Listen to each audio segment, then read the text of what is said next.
Right now, 170 million miles from Earth, something is happening that science cannot fully explain.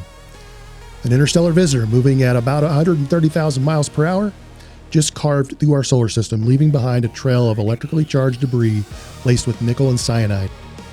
And in exactly 2 months, Earth will pass directly through that cloud. What astronomers discovered in this comet's wake has some researchers quietly reconsidering what we thought we knew about cosmic dust, plasma dynamics, and the forces that might be reaching Earth this spring.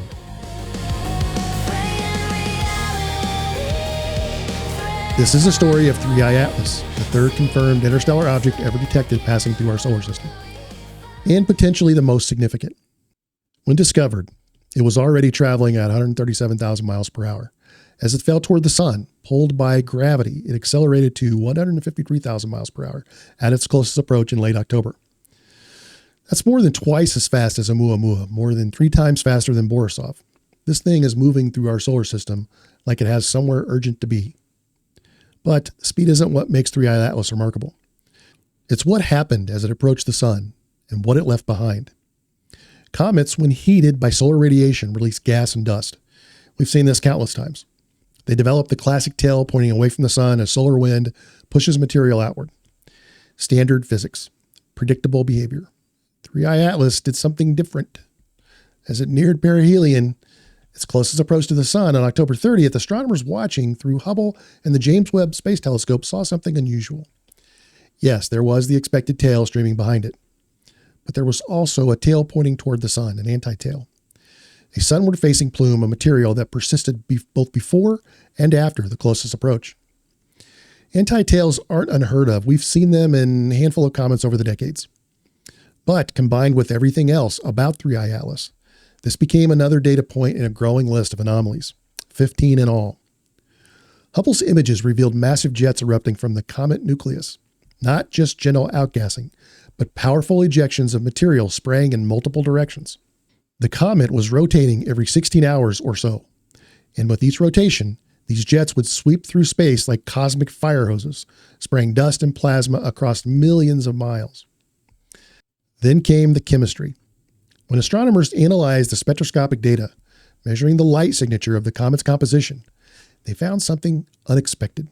The coma, the cloud of gas and dust surrounding the nucleus, was rich in nickel, unusually rich. They also detected significant amounts of cyanide, carbon dioxide, carbon monoxide, water ice, and carbonyl sulfide. But it was that nickel abundance that caught attention.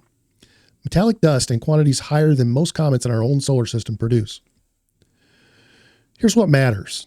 All that material, all those jets, all of that nickel-rich dust has been spreading through space for months. 3I Atlas has been carving a debris trail across our inner solar system since at least June, probably earlier. And because of the way those jets were oriented, because of the rotation and the unusual anti-tail behavior, that debris just didn't stream behind the comet in a neat line. It spread, perpendicular to the comet's path, slowing down relative to the comet's speed, forming clouds. Which brings us to March and April 2026. On March 16th, 3I Atlas will make its closest approach to Jupiter.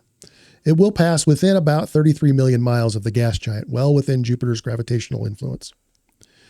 NASA's Juno spacecraft, if it has the fuel in the right position, might get unprecedented close-up observations. But something else is happening during that same window. Earth, following its own orbital path, will pass through the region where 3I Atlas scattered its debris months earlier. We are going to interact with whatever 3I Atlas left behind. And here's where the physics gets interesting. There's something called the Poynting-Robertson effect. It's the reason we have zodiacal dust through our solar system. When dust particles orbit the sun, they absorb sunlight. They heat up. They then re-radiate that energy. But because they're moving through space, there's a slight directional bias to how they release the energy. It acts like a drag force. Over time, this causes dust grains to gradually spiral inward toward the sun, like a cosmic vacuum cleaner slowly pulling them down. For most comets in our solar system, this effect is well understood and predictable. But 3I Atlas is traveling at such a high velocity, moving so much faster than normal solar system objects, that the physics become more complex.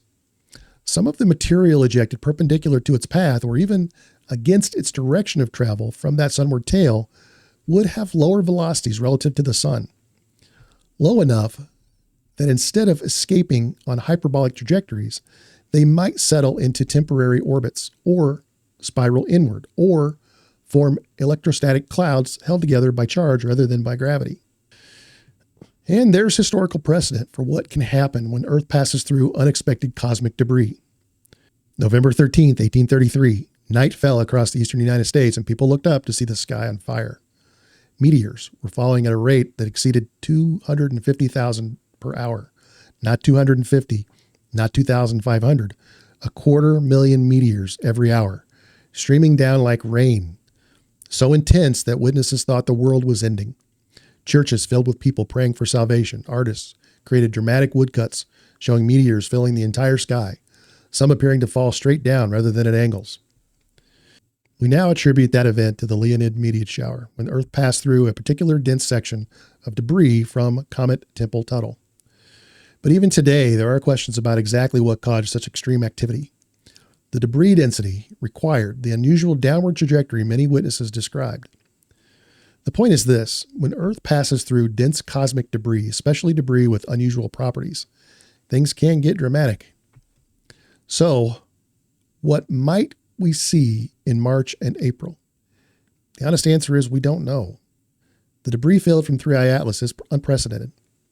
We've never tracked an interstellar object in enough detail to map its full debris trail.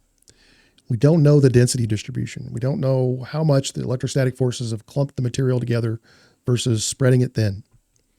We don't know the exact size range or the particulars of the particles that are in their charged state.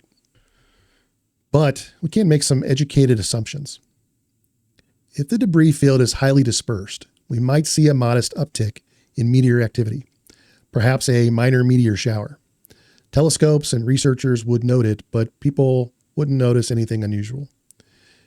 If the debris has formed denser pockets, electrostatically bound together the way some theories predict, we could see more significant meteor storms, visible displays, potential impacts on satellite operations as charged particles interact with spacecraft electronics and create drag in the upper atmosphere. And then there's the less tangible possibility. Charged dust in space doesn't just fall passively through the solar system. It interacts with magnetic fields. It responds to the solar wind. When it enters Earth's magnetosphere, it can trigger geomagnetic effects. The dust grains themselves, accumulating hundreds of thousands of volts of electrical potential from solar radiation exposure, can form what some researchers call complex dusty plasmas, clouds of electrical active particles that behave in ways we're still working to fully understand. There are researchers who study phenomena like the Kordylewski clouds, these elusive electrostatic dust accumulations at Earth-Moon resonance points. There are theories about plasma consciousness and cosmions, the idea that vast collections of charged particles might exhibit emergent behaviors we don't yet recognize. I'm not claiming 3I Atlas debris will become sentient, but I am suggesting that the intersection of interstellar material, high electrical charge, exotic chemistry, and Earth's magnetic field might produce effects that are subtle, energetic, perhaps transformative in ways we won't immediately recognize as connected to the debris passage. March and April 2026 mark the spring equinox, the beginning of the zodiacal season. Jupiter at close approach, Earth passing through an interstellar debris field. The timing feels significant. We're at a moment in human history where we're beginning to understand that we're not isolated from the cosmos. We're embedded in it.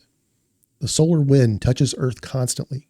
Cosmic rays penetrate our atmosphere every second. Interplanetary dust constantly rains down an estimated 100,000 tons per day. We're swimming in cosmic material all the time. We just don't usually pay attention because it's invisible, incremental, background noise. But 3I Atlas is different because we watched it happen. We tracked this visitor from another star system as it passed through our neighborhood. We measured its composition, we documented its behavior, and now we get to see what happens when our planet intersects the trail it left behind. Will there be spectacular meteor showers? Maybe. Will satellites experience unexpected issues? Possibly. Will most people notice anything at all? Perhaps not. But I think something more subtle is happening here. A cosmic download, as some have called it, an exchange of material and energy between our solar system and the broader galaxy. A reminder that the boundaries we draw around Earth, around our solar system, around what we consider local versus distant, are more permeable than what we like to believe. Science has become so focused on defending established paradigms that it often misses the bigger picture. We've forgotten how to approach mystery with genuine openness, how to acknowledge that our current models might be incomplete, how to sit with uncertainty without rushing to dismiss what doesn't fit. 3I Atlas traveled for potentially billions of years through interstellar space before encountering our sun. It formed around a different star in a different molecular cloud under different conditions than any object native to our solar system. And for a few months, it passed close enough for us to study it, to measure it, to document the trail it carved through our cosmic neighborhood. In March and April, Earth will pass through that trail. Whether the effects are dramatic or visible or subtle or energetic or so quiet that most people never even know it happened, the fact remains. We're not separate from the cosmos, we're participants in it. The dust that forms our bodies came from stellar explosions billions of years ago. The atoms in your hand right now were forged in the hearts of dying stars. And now, material from another star system is passing by our planet.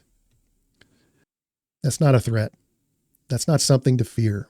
That's a connection, a reminder, an opportunity to recognize that the universe is not a cold, dead void. It's alive with motion and exchange and mystery. And we're part of that story, whether we choose to pay attention or not. 3I Atlas has already passed us, racing outwards, heading towards Jupiter, and then onward into the outer solar system and eventually back into interstellar space. It won't return. This was our one chance. But the debris it left behind, that's still with us, still drifting through our inner solar system, still carrying whatever information and energy it accumulated during its long journey through the galaxy. I'll be watching the skies in March and April, not because I expect disaster, but because I'm curious. Because I want to witness whatever unfolds, even if it's subtle, even if it's just a feeling in the air, a shift in energy, a reminder that we live in a cosmos far more dynamic and interconnected than our daily experience usually reveals. Stay curious, stay open, and maybe step outside in March and look up. You might not see anything unusual, but you'll know. You'll know that somewhere up there, 170 million miles away and closing, material from another star system is drifting closer. And for a brief moment, our two stories, ours and that distant solar system's, will intersect. That's the kind of moment worth paying attention to. But that's just what I think. I want to know what you think. Drop a comment below, please. If you like what we're doing here, please like, share, and subscribe. It's free for you, and it really does help the channel grow. We do appreciate it.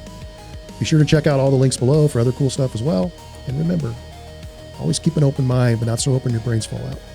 Thanks for watching, and I'll see you again soon.